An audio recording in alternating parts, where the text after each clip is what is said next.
Hello class, this is just a quick update video here now that we're in lesson 8 on the Roaring Twenties. I thought I'd just give the class a reminder that that lesson is due this weekend, Saturday, just before midnight as usual. Also heads up, the Unit 2 exam will be due tomorrow night before midnight as well.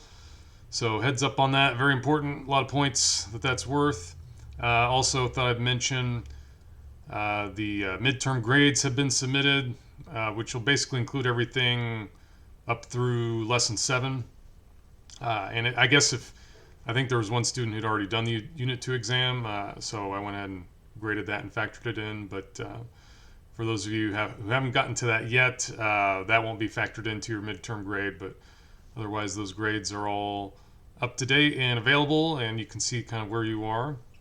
You can also I'm also up to date through lesson 7 with the feedback on the discussion posts. I thought the class did a great job with the discussion on World War One. I thought just a quick note on that. A lot of good points and a lot of good engagement. Even with the less commonly seen World War One source from the Socialist Party, their statement on the war. Which, even though probably the first time any of the class has seen this, I thought everyone did a very thorough and fair job of really addressing their points. One thing I thought I'd point out is that technically, the question of whether you find their socialist ideas about the economy in general persuasive or not, you could kind of separate that question out from what they have to say about the war somewhat. I mean, they might still have valid critiques of the war, even if you find their alternate, economic system unpersuasive. And I also wrote kind of a longer post in there, kind of explaining their alternate political system and addressing one common misconception that it involved everyone having the exact same pay or the exact same wealth, which is more along the lines of what communism would be, whereas the socialists still, allowed for the idea that people might have different amounts of money or different amounts of pay. The only difference is they didn't want that money to be translated into people owning different amounts of means of production, of productive capital goods, because they thought that would give people differential power in society. But they're okay, with people having differential enjoyment of, maybe slight differences in standard of living based on, their effort or their contributions. That's all kind of, and even if you read like Edward Bellamy's utopian novel, he also allows for that sort of idea as well, that some people working in inherently more difficult jobs might need to work fewer hours, for example. It's not as if everyone would, have to work exactly the same amount of time and get exactly the same pay. That's, none of the socialists really thought that, envisioned that. None of even this, the real, self-described socialist governments in the world, like the Soviet Union, actually operated that way. Even the Soviet Union had differential pay scales for different jobs. So there was a certain degree of inequality, obviously much less than in the U.S.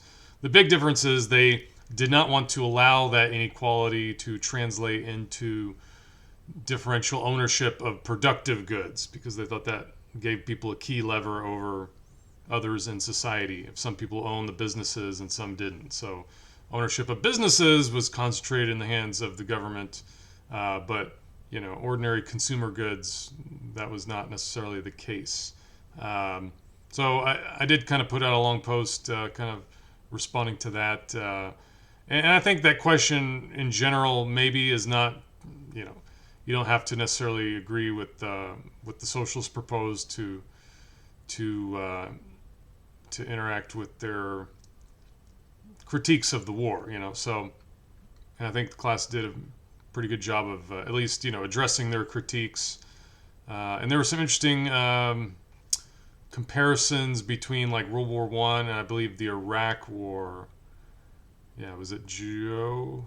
Yeah, Joe made this comparison between World War One, the Iraq War, and I think I agree. I think one of the points Joe was making here was, World War One had more justification than Iraq, which, even though you can probably tell I'm a little dubious or skeptical about the justification for World War One, but I would kind of admit that insofar as that existed, it was stronger than the Iraq War, which I was even more dead set against, when I was growing up as a teenager, kind of in high school, when the 2003 Iraq War was happening, because I thought there was really very little justification of self-defense there. That Germany in World War One, I could say maybe they weren't plausibly going to invade U.S. territory anytime soon across the ocean, but they might have started targeting even more American ships. They were perhaps more of a threat than, at least to me, it seemed like Iraq was in 2003, which did not seem to pose any sort of plausible threat, which, to my mind became sort of vindicated when, weapons inspectors afterwards could not find any ongoing weapons of mass destruction development program in Iraq once the U.S. occupation went in, contrary to what had been told to Americans. So, I see Wilson as maybe misleading Americans in World War One, but I'd say there were far more outright lies, during the 2003 Iraq War. So, I think I kind of agree with Joe's point here that Iraq was, a less just war than World War One, if I had to kind of rank the two. And then, here's my post about kind of explaining where the socialists were coming from. But yeah, you might check that out if you are curious. And of course, this week the discussion is on H.L. Mencken, who is just one example of many different voices we might look at from the 1920s. I feel like he symbolizes one particular new trend in American society in the 1920s, a much more kind of cynical take, kind of less traditionalist take. He definitely says some things that are kind of arrogant and maybe even obnoxious, especially on religion. He's very hard on religious people, especially because of how he resented religious people for oftentimes supporting prohibition of alcohol, or the stance that they took on the John Scopes trial. That's kind of where H.L. Mencken was coming from, but I could very easily understand if anyone feels like he goes a little overboard in being uncivil to some of those religious people at the time. I don't post him just because I don't necessarily agree with everything he says, but I do find he's a very memorable, source that captures a lot of, he touched on a lot of the big controversies of the 1920s, the backlash against progressivism, the John Scopes trial, the women's suffrage movement, where he actually takes a stance in defense of women. Although I think you'll see he still leans upon a lot of kind of gender stereotypes that maybe some Americans wouldn't buy into nowadays. But I think he's representative of a sizable trend in American society in the 1920s. So I think he's kind of an interesting window into that. Hopefully you find these excerpts interesting if you haven't looked at them already. Otherwise, just good luck on Lesson 8 and the Unit 2 exam. Make sure you do that. And I'll see you next week for Lesson 9 on the Great Depression. Bye-bye.